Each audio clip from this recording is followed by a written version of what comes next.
Next up, at UFC Denver, we have an absolute banger of fight. There's no doubt in my mind that this will not be a fun fight.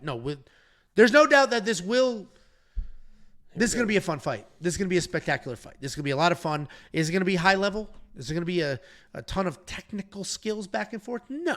Is it going to be a banger? Yes. We got Cody Brundage taking on Abdul Razak Alhassan. Cody Brundage 10-6 in his career, 2-3 in his last 5, coming off the exciting loss to Bo Nickel, taking on Abdul Razak Alhassan, 29-11 in his career, 2-3 in his last 5. He is alternating wins and losses. By now we know who Cody Brundage is. He comes forward. He bombs away. He has incredible power in his hands. He's got very good wrestling skills. He'll use all of those skills to the max for a couple of minutes. And then the fights tend to fade just a little bit. He is all gas, no brakes. He comes in hot. Always fun to watch. The dig on him, though, is some of the decision makings inside the cage. When he fought SD Dumas, I was all over Cody Brundage. I think he opened as a dog on short notice. I bet the shit out of him. The first 30 seconds of that fight, it was very clear Cody's the better fighter. Took that dude down instantly. Then started jumping guillotine, made some weird decisions, got a little bit frustrating. But Cody's the type of guy that has all the skills. He's got good striking with very real power. He's got very good wrestling. He wrestled at a high level. He uses them all in the cage. We've seen success in every single one of his fights. He has had success in every single one of his fights. The outcomes, those vary. Most notably in his last fight, yes, he lost to Bo Nickel. He smoked people on the over 1.5. And Bo Nickel at one point shot a double, and Cody Brundage underhooked threw him into the cage. And it was like, oh, shit. Nearly out of the fucking cage. It's like, Cody Brundage, holy shit, that was fantastic.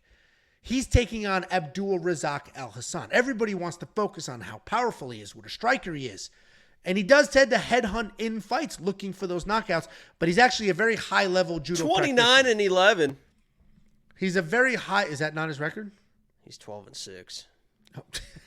Because I knew all his wins I knew all his wins were finishes, and then I was like, holy shit, he's getting 29 finishes. That's so funny. I don't know whose record I have there then, but either way, that might be Muslim Salikhov's. No, well, whatever. We'll figure it out. But he's, people want to focus on the power in his hands. He's got a ton of power in his hands. He's very fast. But the reality is he's a high-level judo practitioner. He's been practicing judo the entirety of his life. He's competed at a very high level, multiple-time black belt in judo, and he is that guy. All his socials are actually judo Razak. He doesn't really use those judo techniques in the cage, though. In fact, he could have used them against Joe Pyfer, but Joe was just shooting good old American takedowns, took him to the ground, ended up submitting him. Without question, this fight's going to be very exciting, and I'm actually going to pick Cody Brundage. The reality is it's probably a coin toss. I'm shocked that there's such a clear favorite. I'm shocked that Abdul Razak Hassan's minus 170. This is closer to 50-50. Because Cody is wildly dangerous early. Razak can be finished. It's not like, when we get to the Angelosa fight. And Abdul Razak Alhassan is also dangerous. Cody can be finished. Cody has wrestling. Abdul has jiu-jitsu or judo. Cody has power. Abdul has power. I think it's whoever just has more success first. And I think we're looking at a 50-50 fight here. And I'm going to go Cody Brundage because he does come out a little faster, a little hotter. And he got the Turkish hair thing. And I don't think those guys have lost. Joe Pyfer just knocked somebody clean out. How good Damon Jackson looked fantastic with his. What are you talking about? Who did he lose to? He smoked. He lost.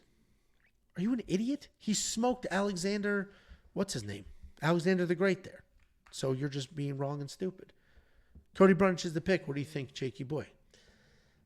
Yeah, you guys, I mentioned it earlier in the breakdowns about certain people have good karma coming away. Certain people have bad karma coming away. Some people are just indifferent, whatever it is. I'm telling you right now, this guy, Cody Brundage, has been a business guy, right? A business first type of company guy for quite a while. He's been taking short notice fights, and yeah, he might drop one or two here, but he's always, you pick up the phone, if there's a 185 that needs a fight, Cody Brundage has stopped in more often than not. Then he comes in against Bo Nickel, one of the biggest underdogs of all time. He didn't lose that fight.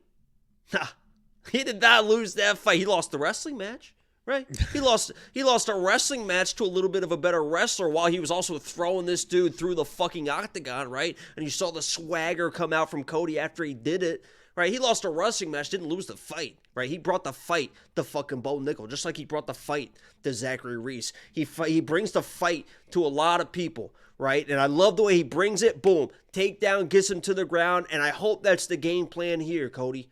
Let's get this fight to the ground. Let's do what you do in your hometown. And I believe that Cody Brundage is going to go back to who he is and who he was originally. And that is, boom, get that takedown. This guy, you can take this guy down. Let's wear him down. Let's take all the pop out of the equation early in this fight. Let's use your wrestling, your home court advantage. You train in Denver. You know this altitude. You know what it feels like when your lungs are burning in the second, in the third round. And you know that you can push through it. And this dude fucking can't.